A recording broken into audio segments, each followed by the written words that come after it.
స్థితిగతులు ఆరిపోతున్నాయి. భారతదేశానికి పల్లెలే పట్టుకొమ్మలనే నానుడి మనకు తెలిసిన విషయమే. అయినప్పటికీ కూడా భారతదేశంలోనే ఉన్నటువంటి పల్లెలలో పనిచేసేటటువంటి ఆశా వర్కర్లు, అంగన్వాడీలు నేటికి నిర్లక్ష్యానికి గురవుతూనే ఉన్నారు. వారు ప్రభుత్వాలకు రెండు కళ్ళు లాంటి వారు. వారి సేవలు చిరస్మరణీయం. ప్రజలకు ప్రభుత్వానికి వారధిగా పనిచేసేటటువంటి అంగన్వాడీలు, ఆశా వర్కర్లు నేడు ఉద్యమాల బాట పడడం జరిగింది. ముఖ్యంగా ఇటీవలే మన తెలంగాణ రాష్ట్రంలోని ఆశా వర్కర్లు ఉద్యమ బాట పడడం జరిగింది. వాస్తవానికి గ్రామీణ ప్రాంతాలలోని ప్రజల యొక్క ఆరోగ్య సంరక్షణ కోసం వారు పురిటి నొప్పుల నుంచి పురుడు పోసేదాకా మంత్రసానిలాగా, తుమ్ము దగ్గుల నుంచి బీపీ షుగర్లకు మందుకోలిలాగా కరోనా కష్టకాలంలో వాళ్ళ యొక్క ప్రాణాలను పణంగా పెట్టి ప్రభుత్వానికి, ప్రజలకు వారధిగా ఉంటూ వారి యొక్క సేవలను అందించడం జరిగింది. ఇలా సేవలు అందించినటువంటి ఆశా వర్కర్లు నేడు వారి యొక్క న్యాయమైన డిమాండ్లు కోసం ఉద్యమం చేయడం జరుగుతుంది. వారేమో కొంతమ్మ కోరికలు కోరుకోలేదే, కేవలం వాళ్ళ కష్టానికి ఫలితాన్ని మాత్రమే వాళ్ళు ఆశించడం జరుగుతుంది. మరి వాళ్ళు చేసినటువంటి కష్టానికి ఫలితం ఇచ్చే బాధ్యత మన ప్రభుత్వానిది. వారి యొక్క కుటుంబాలకు రక్షణగా నిలిచే బాధ్యత మన ప్రభుత్వానిది. దయచేసి ప్రభుత్వం ఒక్కసారి పునరాలోచించి వారి యొక్క న్యాయమైన డిమాండ్లను నెరవేర్చాలని వారికి చేదోడు బోదాడుగా తోడ్పాటును అందిస్తూ మీ సిఎస్ ఫౌండేషన్.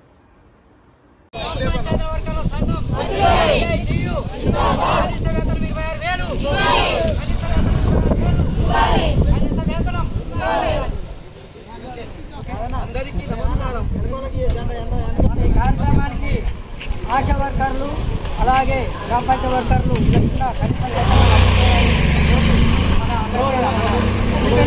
సంబంధించిన ప్రాంతంలో చేయడానికి రెడీ ఉన్నాం.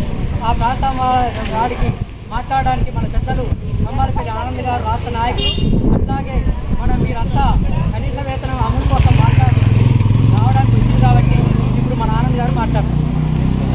అందరికీ నమస్కారం. తెలిసిన కంబాలపల్లి ఆనంద్, తెలంగాణ వ్యవసాయ కార్మిక సంఘం రాష్ట్ర కమిటీ. ఈ సంఘం నాయకుల పిలుపు మేరకు ఈరోజు సత్యనారాయణ సంఘ నాయకులు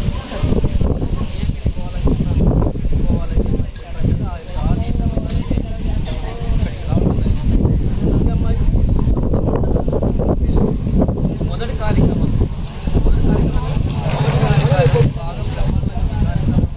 దేశవ్యాప్త సంబంధం భాగంగా ఈ సభ్యులు మద్దతుగా ప్రత్యేకంగా ఉన్న కార్మికుల కోసం రావడం జరిగింది.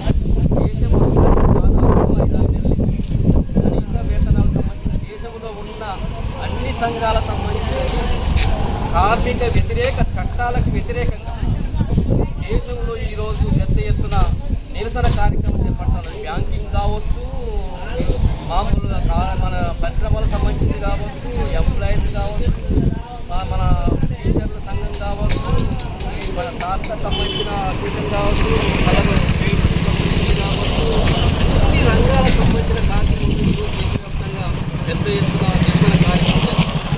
ఈ నిరసన కార్యక్రమం అనేది ఎందుకు అనే సంగతి మీకు ఇప్పటికే మీ యూనియన్ నాయకులు అప్పటికి చెప్పుకుంటారు. ఎందుకంటే అలాగే మనం ఇప్పుడు ఈ ఉన్న ఏదైతే గ్రామ పంచాయతీ వర్కర్లు ఉన్నారో, ఆశా వర్కర్లు ఉన్నారో చాలా ఎట్టి చేస్తున్నారని చెప్పని భావించవచ్చు.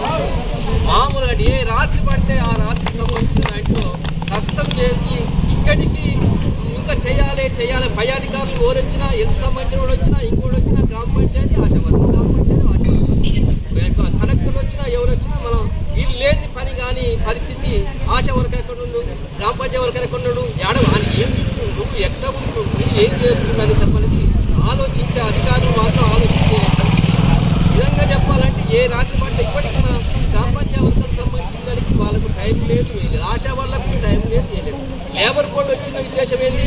లేబర్ కోడ్ సంబంధించిన 4 కోట్లు అలాగే దాదాపు 44 సంబంధించిన ఏదైతే చట్టాలను సవరణ చేసి 4 లేబర్ కోడ్ తీసుకొచ్చి ఈ 4 లేబర్ కోడ్లో ముఖ్యమైనది ఏదంటే అలాగే పని గంటల విషయానికి వస్తే మనం 8 గంటల పని విషయాన్ని 14 గంటల దాకా చేయాలని చెప్పని నిబంధన పెట్టారు. ఆ 14 గంటలు మనం ఎట్టి మనకి మిషన్ తోటి పనే మనం తినడానికి మనకు టైం దొరికే పరిస్థితి. మనం యంత్రాలు అడిగిన యంత్రం పెడితే తింటే సరిపోతుంది అనిపిస్తుంది. యంత్రంతో మిషన్ కాడికి వచ్చి కూర్చుంటే ఇంకా భోజనం ఈ మిషన్ ఎక్కడనే పని చేసుకోవాలి, మిషన్తో తిన్నట్టు పరిస్థితి. ఈ పాలక వర్గాలకు సంబంధించినది కేంద్రంలో బీజేపీ ప్రభుత్వం సంబంధించింది. ఇప్పటికీ దాదాపు 2 సంవత్సరాలు 3 సంవత్సరాలు ఉత్తర దేశాలకు సంబంధించిన దేశాలకు సంబంధించిన సరిహద్దులో మాత్రం లక్షలాది మందికి సంబంధించినది ఈ లేబర్ కోడ్ని తీసేయాలి, ఈ 10 గంటలు తగ్గించాలి, కనీస వేతనాలు అమలు చేయాలి, రైతులకు సంబంధించిన గిట్టుబాటు కావాలని చెప్పనేది ఇంకా కొనసాగుతూ ఉంది. ఆ చట్టం తీసుకోవడం చీకటి వెలుగులకు సంబంధించిందో అన్ని పార్టీలు వ్యతిరేకించిన బీజేపీ మాత్రం దొంగసాట్లు తీసుకొచ్చి చట్టాన్ని తీసుకొచ్చి మళ్ళీ కొన్నాళ్ళ తర్వాత రద్దు చేసుకొని మళ్ళీ ఇప్పటికి మళ్ళీ స్టార్ట్ చేసి ఈ చట్టాన్ని ఎక్కడ తీసుకురావాలని చెప్పనేది.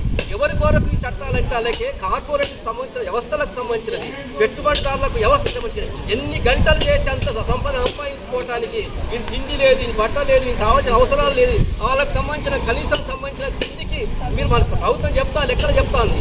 ఎత్తువారు బాగా తెలుసు. కనీసం సంబంధించిన దాంట్లో ఆరోగ్యం ఉండాలంటే పప్పు, ఉప్పు, చింతపండు, పాలు, పెరుగు, మన ఇతర సంబంధించిన పౌష్టికాలు తీసుకుంటే ఆరోగ్యంగా పరిగిన పరిస్థితి వస్తుంది. ఒక ఇంట్లో దాదాపు ఒక రోజుకు సంబంధించిన దాంట్లో 600-700 రూపాయలు ఖర్చు వస్తూ ఉన్నది. 700 రూపాయలు ఒక మనిషి రోజు మీ జీతాల్లో 700 రూపాయలు సంపాదిస్తున్నా. 700 రూపాయలు కాదు, మీరు మీ వేతనాలు లెక్కేసుకుంటే 300-200 ఉంటుంది. 200 రూపాయలు 700 రూపాయలు ఏడ లెక్క వస్తుంది. 700 రూపాయలు ఒక ఇంట్లో ఖర్చు వస్తున్న తర్వాత పౌష్టికమైన ఏడ వస్తుంది. మరి గజ్జో గడుపో తినవలసి వస్తుంటే ఆరోగ్యానికి గురైతే వస్తుంది, చచ్చిపోయే పరిస్థితి వస్తున్నది. ఈ ప్రభుత్వాన్ని మనం రక్షించే బాధ్యత. మనం ఆరోగ్యంగా ఉండాలంటే ఆరోగ్యంగా ఉంటేనే మనం ఈ దేశం మొత్తం ఆరోగ్యంగా ఉండాలని మోడీ చెప్తా ఉన్నది. ఎక్కడ సాధ్యమవుతుంది? ఆకలి సాగుతూ సత్య పరిస్థితి వస్తున్నది. మన కార్మికులకు సంబంధించి చాలా మంది సంబంధించింది ఏంటంటే అక్కడక్కడ పని పోయి వాళ్ళకు మల్టీపర్పస్ విధానం తీసుకొచ్చిన తర్వాత నైపుణ్యం లేని సంబంధించిన వాళ్ళకి ఏదో పని చేస్తే వాళ్ళు ఆ తమ్మాలు ఎక్కించే పని చేస్తున్నారు. వాళ్ళకి షార్ట్ కట్ సంబంధించడానికి మళ్ళీ ఇప్పుడు మురికాలకు సంబంధించిన దానికి దానికి సంబంధించిన ఏదో రకంగా రాష్ట్రంలో ఎక్కడో ఒకటి మన కార్మికులు రక్షించాలి. ఆశా వర్కర్లు ఏం మామూలు మాట. ఆశా వర్కర్లకు సంబంధించిన దాంట్లో మనం కరువు కాలం విరడి చేస్తుంది. కరోనా కాలంలో ఎంత పెద్ద ధైర్యం అండి. కరోనా కాలంలో వాళ్ళకు సంబంధించిన వైద్యం సంబంధించినది, వాళ్ళకు సంబంధించిన పారిశుద్ధ్యం సంబంధించింది ఆ ఇళ్లలో పోయి చేస్తాం. ఆ కరోనా కాలంలో పెద్ద ఎత్తున మన మహాదేవుళ్ళు గవర్నమెంట్ మిమ్మల్ని ఎంత పోడించిందో, ఎంత అది సంతోషపెట్టిరో మాటలు తప్ప వేతనాలకు సంబంధించింది ఆ పెన్షన్ పరిస్థితి వస్తుంది. ఈ దేశం సంబంధించి ఎక్కడ చూసినా మామూలు పని పోతే 700-1000 రూపాయలు మొత్తం మామూలు పని పోతే కూలోళ్ళని ఉపాధి కాలకు సంబంధించిన దాంట్లో 300 చిల్లర మనోళ్ళు మా కూలోళ్ళకి సంబంధించింది కూల్చంగా నాయకుని కూలోళ్ళకి ఒక్కొక్కరు మనం 3 నెలలు 2 నెలలు పని చేస్తానికి 26,000, 30,000, 25,000 కుటుంబంలో 30,000 సంపాదించారు. అవి ఇచ్చే వేతనాలకు సంబంధించి నెల వస్తుందా? వాళ్ళ చెల్లెలు చెప్తా ఉన్నారు మాకు కనీసం నెలలో వచ్చేది చెప్పాలని చెప్పండి. ఆ వచ్చిన 9,000 రూపాయలు ఇచ్చే పరిస్థితి లేదు. కనీస వేతనాలకు సంబంధించింది వాళ్ళకి అవసరాలు వాళ్ళకు ఉంటాయి. ఆ రైతు చచ్చిపోతే బీమా సంబంధించింది లేదు. ఆ బీమా సంబంధించిన దాంట్లో రైతుకు సంబంధించిన వాళ్ళకి సంబంధించింది ఏదో 4 లక్షలు 5 లక్షలు ఇస్తూ ఉన్నారు. వీడికిట మీరు పోయినప్పుడు ప్రమాదాలకు గురైనప్పుడు వాళ్ళకిట 50 లక్షలు ఇవ్వాలి. మీకు సంబంధించిన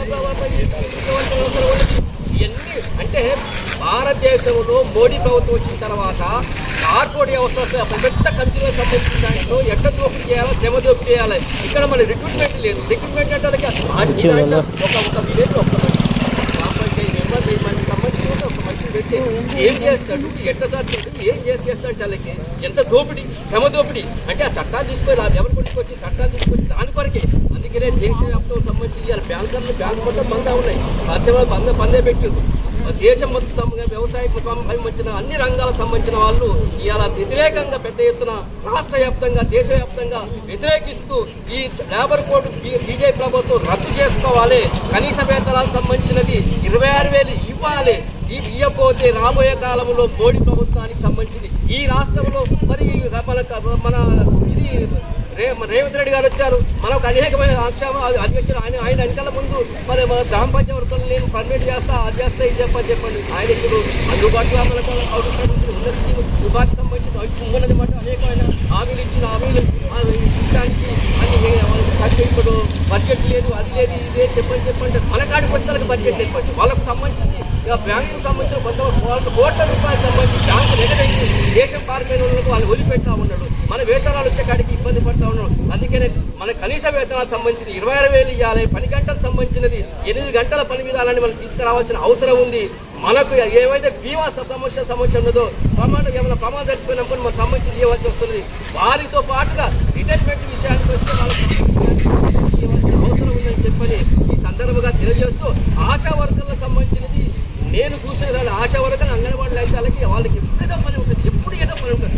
మరి వాళ్ళు చెప్తా ఉంటుంది. మరి ఆ టీబీ పేషెంట్కి సంబంధించింది ప్రతి నెల పోయి రిపోర్ట్ ఇవ్వాల్సి వస్తుంది. అది ఎంత మామూలుగా పీడీగా అంటే అలాగే వాళ్ళ వాసన బట్టి రోగాలు వచ్చే పరిస్థితి వస్తుంది. ఇంకా టార్గెట్ సంబంధించిన ఏది హెల్త్ సంబంధించిన దాంట్లో ఆ గర్భిణికి సంబంధించిన దాంట్లో ప్రతి నెల గ్రామ పంచాయతీ సంబంధించిన దాంట్లో నెలకు 2 రోజులు పడితే దానికి 2 బాధ్యతలు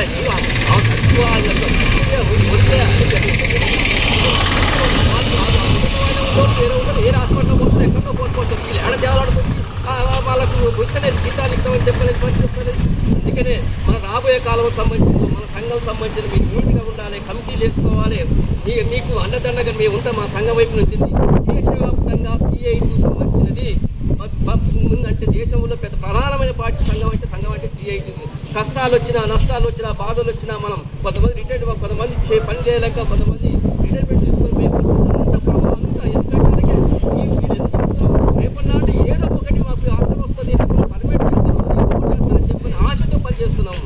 అయినా మనం కష్టమైన నష్టమైన మనం సంఘాలు నిలబెట్టుకోవాలి, పనిచేయాలి.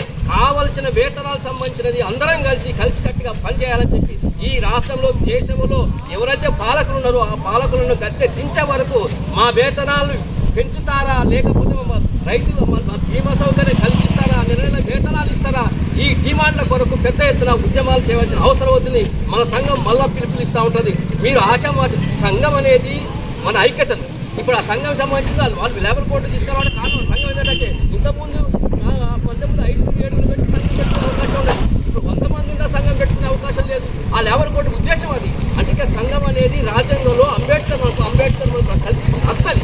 ఆ హక్కుని మనం కల్పించుకోవాలంటే అలాగే రాష్ట్రంలో దేశంలో పెద్ద ఉద్యమాలు చేయాలని చెప్పి కోరుకుంటూ నాకు ఇచ్చిన అవకాశాన్ని మీరు తెలుసుకుంటారు. ఒక్కరే మాట్లాడు పరిచయం లేకపోతే